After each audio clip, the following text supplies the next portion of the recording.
Friend, एक बार आपका फिर से हमारे चैनल द एक्सेप्शनल एकेडमी में स्वागत है। जैसा कि आप लोग को पता है कि हम लोग यहाँ पर डिफरेंट जैसे पॉलिटिक्स से, इकोनॉमिक्स से, जियोग्राफी से, हिस्ट्री से, साइंस टेक से अलग अलग टॉपिक पर बात करते हैं। ठीक है, तो आज हम लोग एक नए टॉपिक को लेकर के चलेंगे। ठीक है, जो काफ़ी हाईलाइट है। तो हम लोग बात करेंगे यूसीसी के बारे में। यूसीसी का मतलब यूनिफॉर्म सिविल कोड। अब यूनिफॉर्म सिविल कोड होता क्या है, क्यों आ रहा है, कौन ला रहा है, इसके आने के बाद क्या होगा, हम लोग पूरा यहाँ इसकी बैकग्राउंड से लेकर के आज तक की पूरी हिस्ट्री बात करेंगे। ठीक है, तो शुरू करते हैं अपने टॉपिक को। देखिए, यूनिफॉर्म सिविल कोड होता क्या है।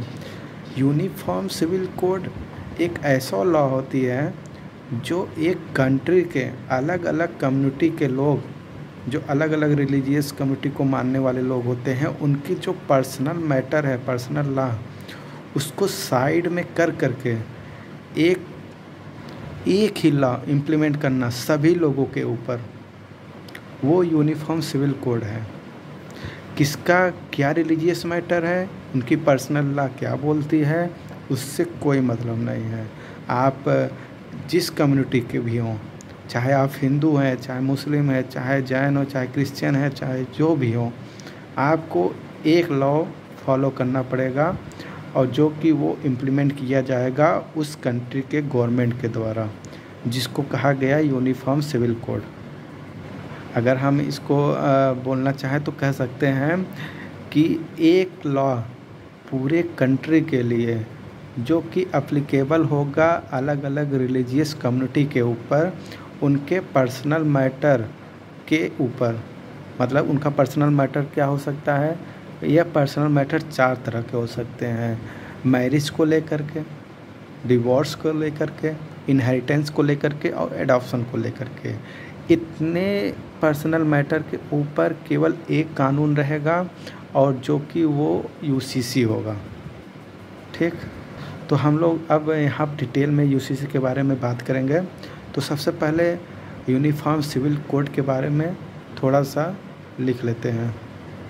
देखिए, अब जो यूसीसी होगा वो ये कहेगी कि किसी भी कम्युनिटी के लोग जो उनका पर्सनल लॉ है, मैरिज को लेकर के, डिवोर्स को लेकर के, इनहेरिटेंस को लेकर, एडॉप्शन को लेकर के, अपना पर्सनल लॉ इन सब के ऊपर फॉलो नहीं कर सकते।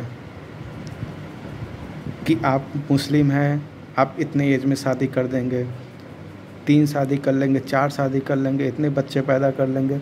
हिंदू हैं तो किस कम्युनिटी के लोग हैं, अलग अलग उनके ऊपर लॉ रहती है। तो अब जितने भी अलग अलग कम्युनिटी के लोग हैं, इन सभी लॉ को एक साइड में कर दिया जाएगा और यूनिफॉर्म सिविल कोड को इम्प्लीमेंट किया जाएगा। ठीक है, थोड़ा कॉन्स्टिट्यूशन की बात कर लेते हैं कि uniform civil code Indian constitution में मेंशन कहाँ किया गया है। तो जान लीजिए कि आर्टिकल 44 जो डीपीएसपी है, उसमें यूनिफॉर्म सिविल कोड के बारे में बात किया गया है। आर्टिकल 44 जो कि इनफोर्सेबल है। अब यूनिफॉर्म सिविल कोड का मतलब तो जान गए, लेकिन सबसे पहले यूनिफॉर्म जो होता है, यूनिफॉर्मिटी होती क्या है, आप उसको तो जान लीजिए कि यूनिफॉर्मिटी होती क्या है। देखिए, यूनिफॉर्मिटी का मतलब होता है कि सभी कानून किसी भी लोग के ऊपर, कोई भी हो सकता है, उनके ऊपर सेम तरीके से अप्लाई किया जाएगा। ठीक है, कि वो इससे मैटर नहीं करेगा कि सामने वाला कौन है, किस कम्युनिटी का है, ये नहीं देखा जाएगा।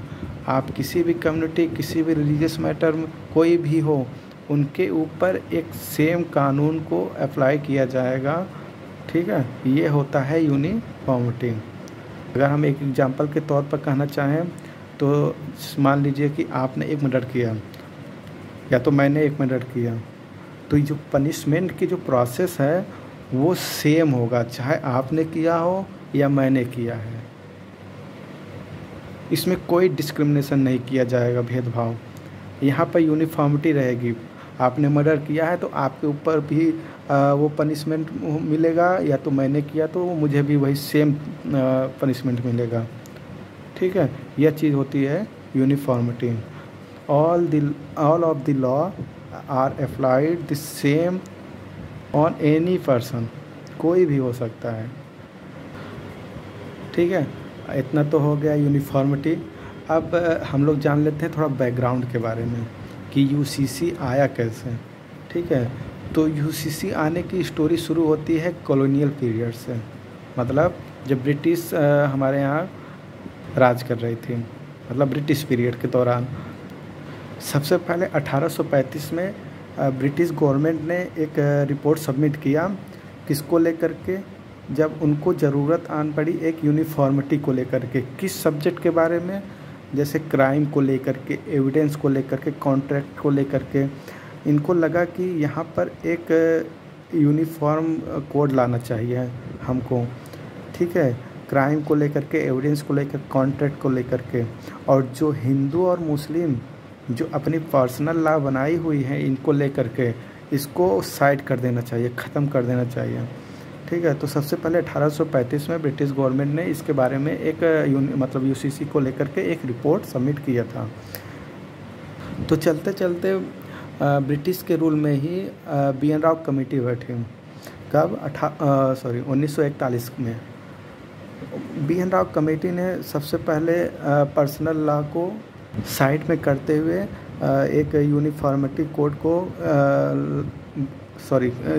कोड को लाने के बारे में सोचा और हिंदू लॉ को कोडिफाई किया 1941 में। अब देखिए, हम लोग यूनिफॉर्म सिविल के कोड के बारे में बात कर लिए, तो पहले और इसका मेंशन कहाँ किया गया है कॉन्स्टिट्यूशन में, उसको भी चर्चा कर लिए। लेकिन ये चैलेंजेस क्या हैं यूनिफॉर्म सिविल कोड का, मतलब इसको कॉन्स्टिट्यूशनल हर्डल कहाँ से मतलब मिल सकता है कि हमारे पास एक आर्टिकल है 25 जो कि राइट है लोगों का, right to liberty to practise religion. ठीक है, अब आर्टिकल 25 क्या बात करता है, यह लोगों के बारे में लोगों को राइट देता है, किसको लेकर के, लिबर्टी और प्रैक्टिस रिलीजन को लेकर के, कि यह हमारा राइट है, हम अपने रिलीजन को प्रैक्टिस कर सकते हैं। लेकिन उसी दूसरी तरफ आर्टिकल 44 है। आर्टिकल 44 क्या बात करता है, आर्टिकल 44 जो DPSP है वो बात करता है यूसीसी के बारे में, कि कंट्री में एक यूसीसी होना चाहिए, मतलब कानून को लेकर के यूनिफॉर्मिटी होनी चाहिए, यह बात करता है आर्टिकल 44। ठीक, हमारा यूसीसी हो गया, कॉन्स्टिट्यूशन में क्या प्रोविज़न इससे रिलेटेड है उसके बारे में बात कर लिया। अब हम लोग बात करते हैं कि जो यूसीसी है उसकी आवश्यकता क्यों आन पड़ी, क्या ज़रूरत पड़ गया यूसीसी को लेकर के आज की गवर्नमेंट को। देखिए, यूसीसी की नीड की बात करने से पहले हम लोग बात करेंगे कि हिंदू और मुस्लिम की पर्सनल लॉ क्या चीज़ होती है। देखिए, हिंदू में पुराने समय से शास्त्र और वेदों की ज़्यादा पढ़ाई की जाती थी, तो वो लोग उसी के हिसाब से अपने लॉ को बनाते थे और उसको इम्प्लीमेंट करते थे और उसको फॉलो करते थे। जबकि मुस्लिम में चलती थी शरिया कानून।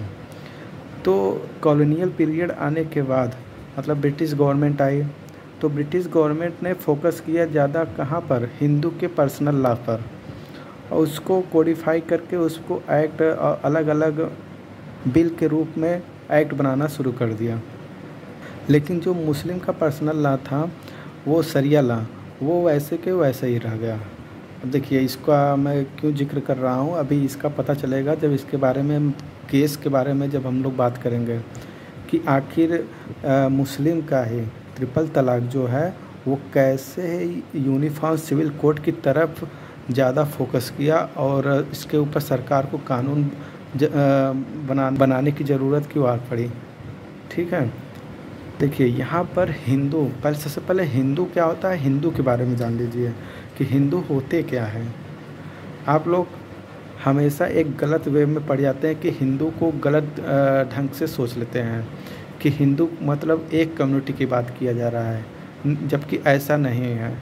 हमारे कॉन्स्टिट्यूशन में जब भी हिंदू के ऊपर कोई लॉ बनाया जाएगा या बनता है तो हिंदू का मतलब केवल एक रिलीजियस कम्युनिटी को लेकर के नहीं कहा जा रहा है। यहाँ पर डिफरेंट टाइप के जो रिलीजियस कम्युनिटी है उनके बारे में भी वही सेम कानून बनाया जा रहा है और बात किया जा रहा है। तो आप लोग इसके बारे में थोड़ा अवेयर रहिए कि हिंदू का मतलब होता क्या है। देखिए हमारे यहाँ हिंदू 4 कम्युनिटी को एक साथ मिलाकर बनाया गया है। जब 1955 में हिंदू पर्सनल लॉ को मतलब कोडिफाई किया गया, ठीक है, हिंदू पर्सनल लॉ को जब कोडिफाइड किया गया, कब, 1955 में, तो यहाँ पर हिंदू के बारे में बताया गया कि हिंदू में कौन कौन आ जाएंगे। देखिए हिंदू में हिंदू है ही, उनके साथ साथ जो सिख हैं, बुद्धिस्ट हैं, जैन हैं, ये सभी मिला कर के हिंदू में आते हैं।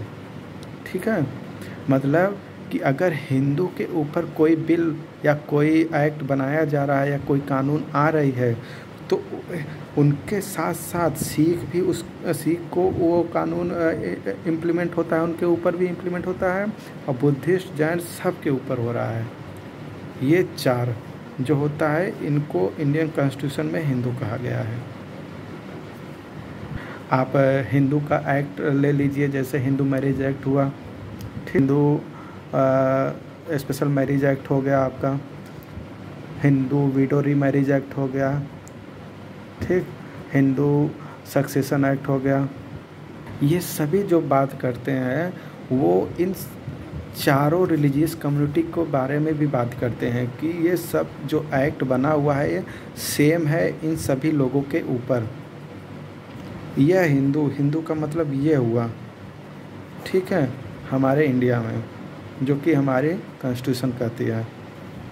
अब हिंदू के ऊपर तो लॉ बना दिया गया ब्रिटिश गवर्नमेंट के द्वारा, लेकिन शरिया वैसी की वैसी चलती रही। तो शरिया में एक प्रावधान है ट्रिपल तलाक को लेकर के। अब ट्रिपल तलाक यूनिफॉर्म सिविल कोड में कैसे आया,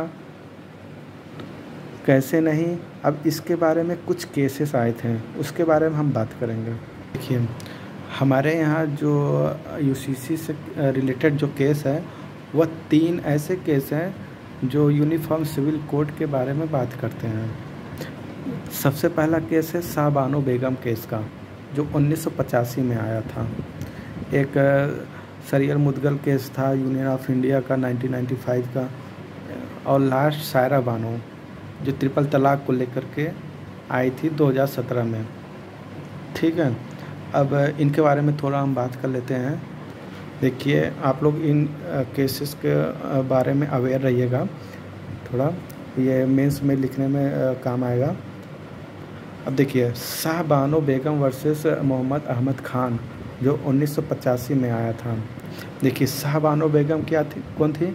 शाह बानो बेगम जो 5 बच्चों की माँ थी, किसके? मोहम्मद अहमद खान की। ठीक है, इनके पति थे, तो इन्होंने तलाक दे दिया। अब तलाक दे दिया, तलाक देने के बाद अब शाह बानो बेगम करे क्या? ये इन्होंने सुप्रीम कोर्ट में जा कर के मेंटेनेंस का क्लेम कर दिया। ठीक है, तो मेंटेनेंस का क्लेम करने के बाद अब देखिए शरिया में क्या होता था, ये कानून नहीं होती थी। ठीक, शरिया में अलग सिस्टम है कि आप तलाक दे देंगे, बात ख़त्म। लेकिन शाह बानो बेगम ने सुप्रीम कोर्ट में अपनी याचिका दाखिल की और सुप्रीम कोर्ट ने right of A Muslim women को लेकर के एक मेंटेनेंस क्लेम करने को बोला। ठीक है, उसके हस्बैंड के द्वारा कि आप खर्चा उठाएंगे किसको? उन शाह बानो बेगम का और उन अपने बच्चों का, इसका पूरी तरह से जो मेंटेनेंस है वो पूरा करेंगे। तो मोटी मोटा जान लेते हैं कि शाह बानो बेगम जो केस था वो किससे रिलेटेड था, वो था मेंटेनेंस को लेकर के। तो सबसे पहले यहाँ मेंटेनेंस को लेकर के सुप्रीम कोर्ट के द्वारा मुस्लिम महिला को लेकर के केस आया था। ठीक है,